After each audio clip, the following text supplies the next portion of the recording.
Live from our 7 Tasmania studios, your nightly news with Kim Miller begins now.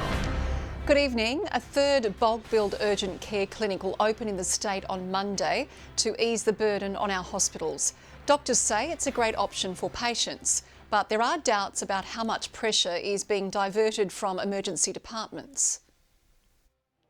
It looks like a hospital and can help with many of the same health problems. But this is a brand new urgent care clinic, providing emergency medical attention free through Medicare. All the sort of kinds of injuries and illnesses that you would normally go to the hospital for. From Monday, the clinic on Liverpool Street in Hobart will open at midday to 8 p.m 7 days a week as an alternative for the 40% of emergency department presentations which aren't emergencies. This will help deal with the pressures in our health system. It's Tasmania's third, joining an existing Hobart clinic and one in Launceston, with a fourth on the way for Devonport. The urgent care clinics already open in Hobart and Launceston have already seen more than 3,300 patients that would have otherwise ended up in emergency departments. Clinics like these do divert people away from hospitals. However, those on the front line of emergency medicine say that it's the patients who can't be treated here which are currently overwhelming emergency departments. Patients that cause the access block and overcrowding are those patients that do require admission to the hospital due to the lack of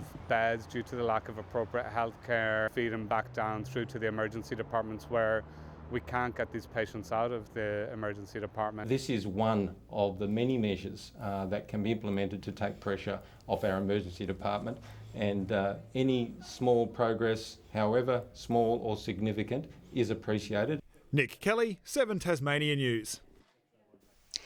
4 teenagers have now been charged over a stabbing at a Launceston shopping centre. A 16-year-old boy was arrested this afternoon and will face court this evening. He joins 3 other youths who were charged yesterday. They were expected to appear before a magistrate today. A 50-year-old man remains in the Launceston General Hospital in a stable condition. Well, a high-profile activist says it's time to shake up Tasmania's parliament. LGBTQIA+ advocate Martine Delaney will run for the seat of Franklin as an independent at the next state election. Improving transparency is a key part of her platform, with Ms Delaney concerned about the lack of political donations laws. We need government which is governing for the people and not for those who have paid out the most money, and at the moment it's almost impossible for anybody to know who is in fact backing government. Her campaign will receive support from the local network Political Action Group. The state government has again backed the forestry industry after an activist from the Bob Brown Foundation chained themselves to the gates of a logging site near Geeveston. The group claims the critically endangered swift parrot has begun breeding in the area. Plantations can meet all our wood needs. We know that the swift parrot will not survive the ongoing logging of native forests. We take this matter very seriously, and the government does have funding in place to support measures for the recovery of the swift parrot. The foundation has for a long time campaigned against native forest logging.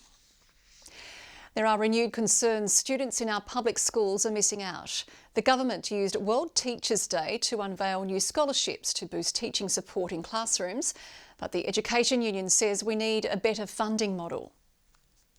Sounding the alarm on a school system in struggle, the Australian Education Union claims none of Tasmania's public schools reach the benchmark level of funding. All private schools, all independent schools and almost all Catholic schools are already at or well above that number. Children coming from disadvantaged backgrounds are getting worse outcomes than some of their more advantaged peers. Collecting postcards as part of its For Every Child campaign, the union wants to see the Albanese government increase the current funding model by $118 million each year. That would mean we could see things such as smaller class sizes, more professional staff, more support in classrooms. Support needed yesterday. We've got school associations that are fundraising for books and learning resources to support the curriculum outcomes, school associations that are fundraising for general repairs to schools. Federal Education Minister Jason Clare says negotiations on the next national reform agreement will begin soon.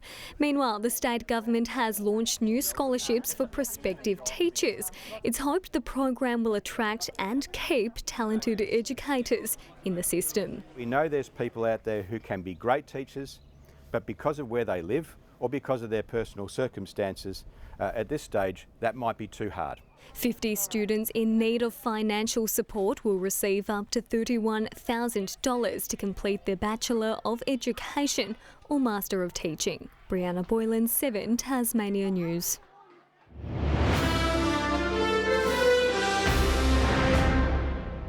There were delays for drivers heading into Launceston this morning following a 3-car prang on the Midland Highway.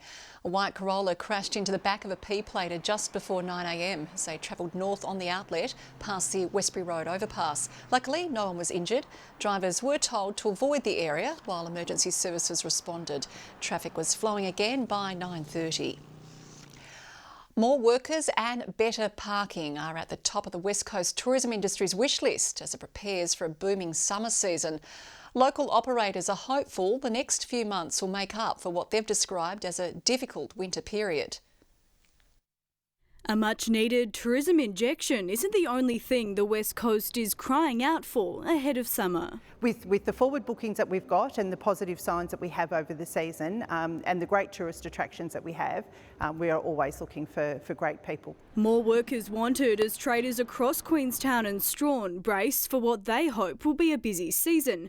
The 90-year-old Paragon Theatre among those ready to welcome tourists back. Winter's been particularly quiet because, of course, the railway, the West Coast Wilderness Railway, has been closed. Queenstown still on a high from the Unconformity Art Festival just over a week ago, one of many events drawing crowds from afar. It's huge for the West Coast, not only Queenstown. Well, you know, Queenstown's, the accommodations sold out, so people have to move elsewhere on the West Coast. But the influx also presents some challenges. Better parking at features like Nelson Falls, and with the coming of the new Spirits of Tasmania, we're looking to see a 40% increase in vehicles coming through the Spirit. We really do need to make sure that we've got those facilities along the road for our guests. The West Coast was recently awarded Australia's top town for the second year in a row. While it's too early to tell whether the title will attract more tourists, things are looking good. But we've seen quite a spike in the West Coast visitation, and in fact last year we outperformed the state by about 23%. Booming numbers, a sign of recovery for a region still battling a difficult past following the 2014 closure of the Lyell mine. The population dropped to about 1,600 and we think it's now up to around about 2,000, but we're getting some really great people moving here. More residents and more tourists signalling a bright future for our Wild West. Ruby Cairns, 7 Tasmania News. And construction on Queenstown's new $2.5 million ambulance station is nearing completion. The facility on Esplanade Road is scheduled to open before the end of the year. It includes a drive-through garage, ambulance cleaning facilities and accommodation for paramedics and volunteers from other regions. Very important to support the West Coast with their healthcare services, and in this case Queenstown. With the upgrade of the ambulance station, we do want to make sure it's fit for purpose. This station is one of 6 across the state being upgraded. A prominent Tasmanian racehorse owner is joining calls to fund a new community-based specialised cancer nurse. He also hopes to shine a light on an increasingly common but unknown cancer and the need to keep patients closer to home. Using his voice to lead straight out of the gates. I'm not speaking for myself, I'm speaking for all NETS patients. Rob Hammond is determined to use his fight with neuroendocrine cancer to create change, calling for more support and guidance closer to home. It's been a burden, but I said I'd do it from day one, and I'm sticking to it. That support could be just around the bend. A Labor proposal to fund a specialist neuroendocrine cancer nurse, giving hope to patients like Rob. It's important to the Tasmanian community. It's important to Tasmanians living with neuroendocrine cancer and for their families and for their support networks. It is going to make the world of difference to the patients who live down here in Tasmania. If successful, the role could lead the nation, shining a light on an increasingly common but widely unknown cancer.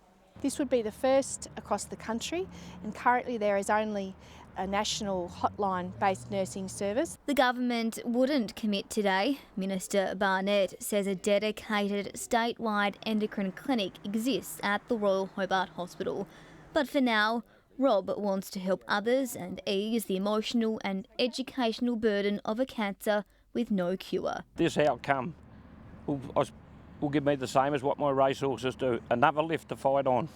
Victoria Easto, 7 Tasmania News.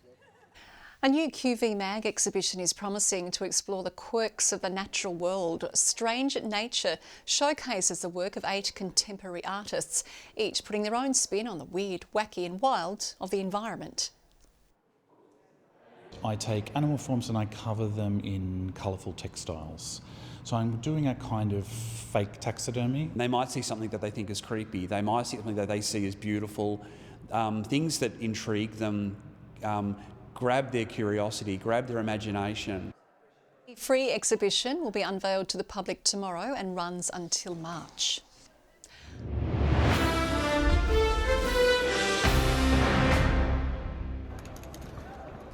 Good evening again from My State Bank Arena, where we are not far away from this top-of-the-table blockbuster. Matthew Delvedova will not be taking to the court for Melbourne, which is great news for the Jackies, who are becoming something of a bogey team for United, who dropped only just a single game so far this season. Fresh off a strong win against the reigning premiers, the Jack Jumpers lead the comp on 3 pointers made per game. Melbourne, on the other hand, leads the league's defensive stats. The crowd here is surely in for a treat. Tasmania have work to do to avoid a crushing defeat in the Sheffield Shield. A half-century from Queensland's Jimmy Pearson helped the Bulls reach 379 before their bowlers tore through the Tigers' top order. Tasmania is in deep trouble heading into day 3. Queensland started day 2 on a sour note. All-rounder Michael Neser flying home early for personal reasons. On-field former Tiger Ben McDermott lasted 6 runs. Off an edge and caught. There's wicket number 5. Century maker Burns also falling, the Bulls losing 4 for 33 early on. A quick-fire 52 from Jimmy Pearson frustrated Tasmania, pushing the visitors past 350. Pearson playing late. That's a very nicely timed shot. That will reach the boundary. Queensland eventually all out for 379. Tasmania's chase started poorly. Oh, nick it out! Tim Ward barely lasted any longer, out for 4. Jordan Silk fared even worse, a golden duck. Off an edge and he's caught. Silk's out. Tasmania's in big trouble here. Wade reached 15 before falling to a sharp catch at gully. 4 down before reaching 50, the Tigers were struggling, but Wakeham and Webster managed to survive until tea. Short, put away by Wakeham. 4 runs through the onside. Excellent contact. But just as the Tigers appeared to have stabilised... Oh, that one looks close and out!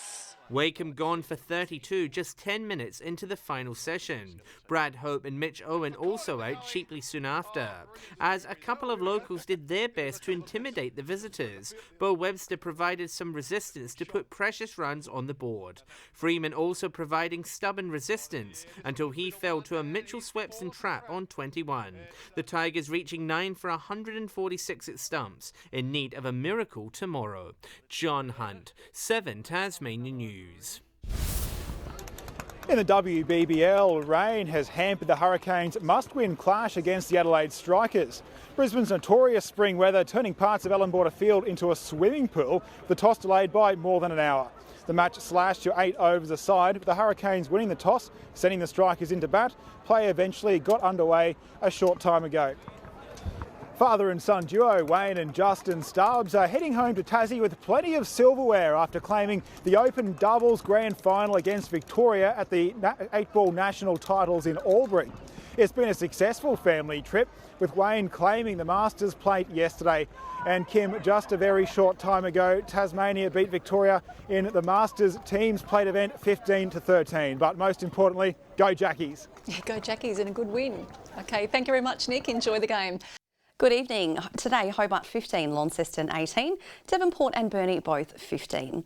King Island and Luncheon Hill both 18, Friendly Beaches, Grove and Ooze 17, Flinders Island and Strawn 16, Low Head and St Helens 15, Maria Island 14, Lyowini just 13 degrees.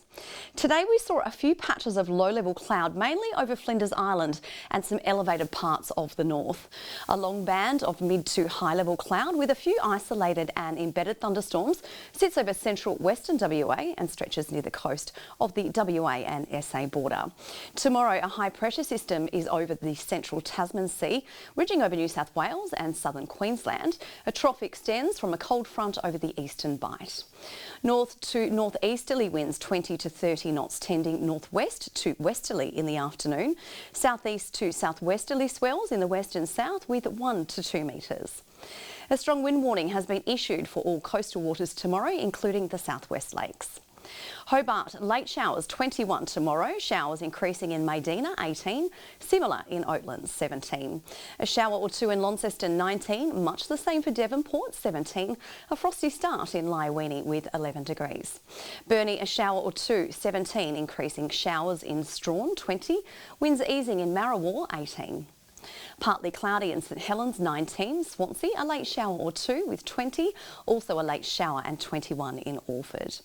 Sunday, showers about the west, easing in the afternoon, otherwise fine. Monday, showers contracting to the west in the evening with snowfall to around 700 metres, with possible hail about the west and far south. Tuesday, showers about the west and Bass Strait Islands, snow falling to around 700 metres, with possible hail continuing about the west and far south. Mainly fine elsewhere. Looking now to mainland capital cities tomorrow, cloud clearing in Adelaide 26, 21 and partly cloudy in Sydney, 21 also partly cloudy in Brisbane, 24 and also 24 for Melbourne. Currently in Hobart, it's mostly sunny with 13 degrees, sunny also in Launceston 14 and in Devonport 12. That wraps up Friday's weather. Kim, have a lovely and safe weekend and I'll see you again next week. Thank you very much there, Kaya. Well, that wraps up tonight's bulletin. You can join Louise and the team at 6 over the weekend. I'll catch you again on Monday. For now, it's good night.